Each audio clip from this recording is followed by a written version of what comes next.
Ku mwanya wa 9 turasanga Butera Knowless. Amazina ye bwite akaba ari Jeanne d'Arc Ingabire Butera. Yavukiye mu karere ka Ruhango, akaba umugore wa Ishimwe Clement. Butera yize amashuri abanza ya Escafi Nyamirambo, ishuri ryisumbuye rya Parude i Ruhango, ishuri ryisumbuye rya Park i Kigali, yibanda ku bumenyi bwa mudasobwa n'ubuyobozi. Mu mwaka wa 2012 yatangiye kwiga kaminuza muri Kigali Institute of Science and Technology. Muri 2019 yarangije masters muri kaminuza ya Kristo ya Oklahoma. Ni nyina w'abakobwa babiri, umwe witwa Aure Butera, undi witwa Zora Butera.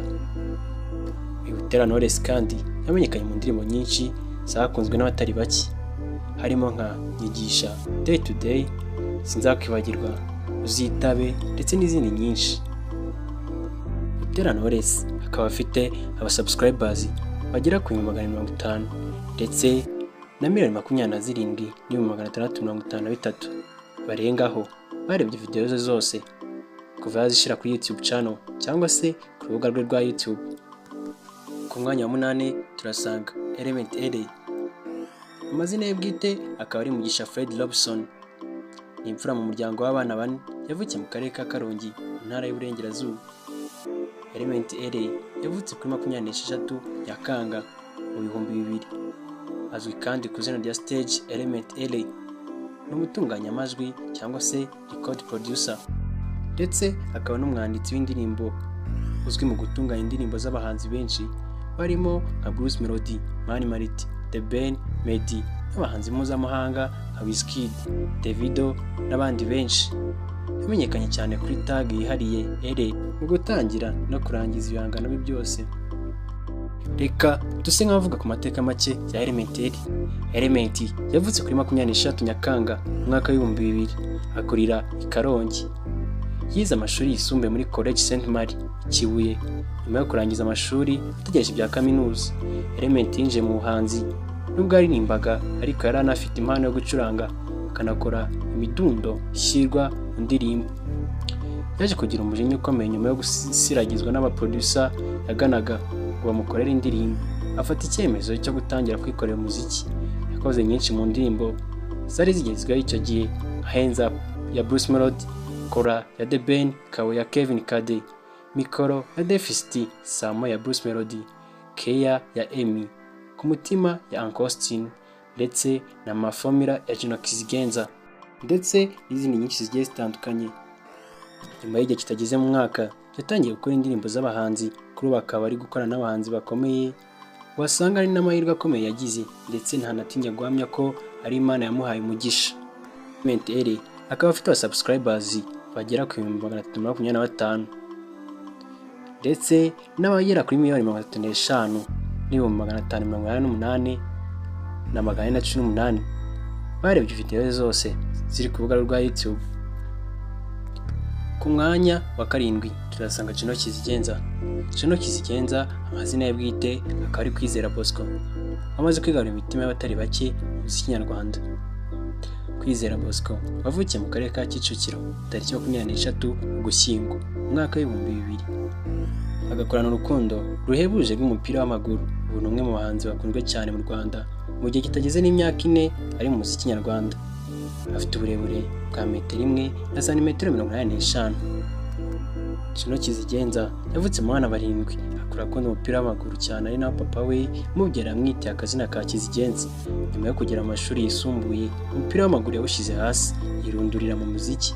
Kizigenza uri mu bahanzi bazamutse byihuse, dore ko yamenyekanye mu ndirimbo zigiye zitandukanye harimo nka Mafomira, Solid, Nazubaye, Nightmare n'izindi nyinshi. Juno Kizigenza akaba afite subscribers bagera ku 356 ndetse n'abarebye video ze zose ziri ku rubuga rwa YouTube bangana na 37,751,886. Ku mwanya wa 6 turasanga umuhanzi Chris Easy. Chris Easy umuhanzi w'umunyarwanda ukunzwe n'abatari bake mu gihugu cy'u Rwanda ndetse no hanze yacyo. Ni umuhanzi ukunzwe mu muziki nyarwanda ndetse akaba ari no mu bahanzi bagezweho. Chris Easy watangiye umuziki nyarwanda akora injyana ya hip hop, nyuma akaza guhindura akajya mu njyana zigezweho, aho yamaze kwandika andi mateka. Umuhanzi ukunzwe n'urubyiruko cyane kuko hari n'abafana be cyane. Chris Easy ari mu bahanzi b'Abanyarwanda banditse amateka, aho indirimbo y'Inana yarebwe n'abarenze miliyoni imwe mu gihe by'ibyumweru 2 gusa. Kuri ubu Chris Easy akaba afite abasubscribers bagera ku 403 ndetse n'abarebye video zose ziri ku rubuga rwa YouTube bagera kuri 39,20,467. Ku mwanya wa gatanu turasanga The Ben, amazina ye bwite akaba ari Mugisha Benjamin. Mu mwaka wa 2010 yimukiye muri Amerika, aho yakoranye n'umuhanzi Mike Ellison ukomoka mu mujyi wa Detroit. Nyuma yatumiriwe mu gutaramira mu cyicaro cya Loni.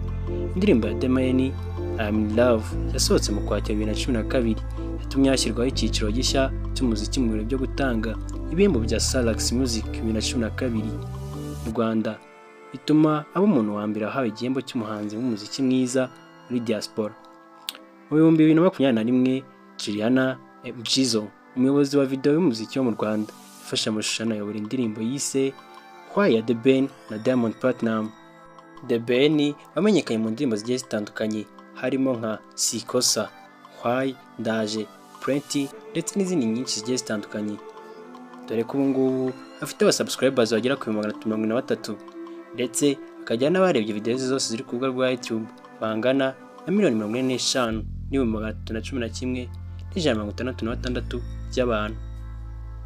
Ku mwanya wa kane turasanga Bruce Melody, Itaha Iwacu.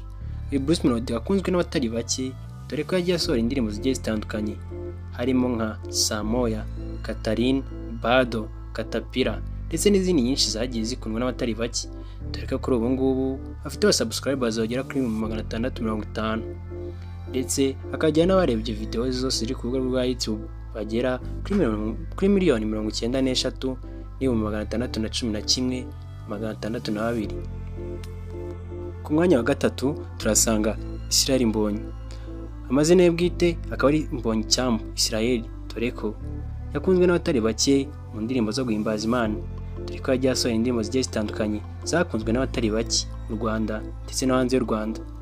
Uyu Israel Mbonyi wamenyekanye mu ndirimbo nyinshi zigiye zitandukanye zakoze ku mitima y'abantu harimo nka Ninasiri, Ku Musaraba, Tugumane, Heri Taifa ndetse n'izindi nyinshi zigiye zitandukanye, dore ko kuri ubu ngubu Israel Mbonyi afite abasubscribers bagera kuri 1,460,000 birenga, dore ko afite n'abarebye video zose ziri ku rubuga rwa YouTube bagera kuri 2,271,630,560 by'abantu.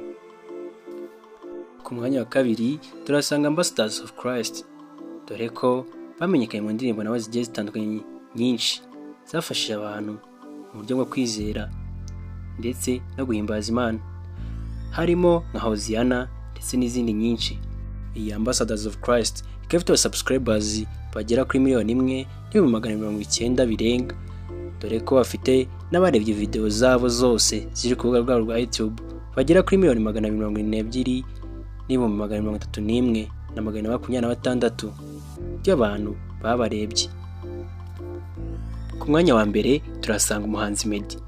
Meddy akaba yaramenyekanye mu ndirimbo nyinshi zigiye zitandukanye kandi zakunzwe n'abatari bake harimo nka Burinde Bucya, Slowly, Ntawamusimbura ndetse n'izindi nyinshi, dore ko nubwo uyu muhanzi atakiririmba indirimbo z'isi ariko ibigwi bye ntibyakibagirana mu matwi y'abafana be. Kuri ubu uyu muhanzi akaba asigaye aririmba indirimbo zihimbaza Imana. Mu ndirimbo zihimbaza Imana yahimbye harimo niyo ndirimbo yakoranye na Adrien Misigaro usanzwe ari umuhanzi uririmba indirimbo zihimbaza Imana. Si izo ngizo gusa, Meddy yahimbye n'izindi ndirimbo zitari nkeya zihimbaza Imana. Meddy akaba afite abasubscribers bagera kuri 1,430,000 ndetse akajya n'abarebye video zose ziri ku rubuga rwa YouTube bagera kuri 2,287,276,370 by'abantu. Njye mwari kumwe yari Gizmonti. Waba utarakora subscribe yikore nonaha kugira ngo ujye ubasha kubona amakuru agezweho ya buri munsi kandi yizewe.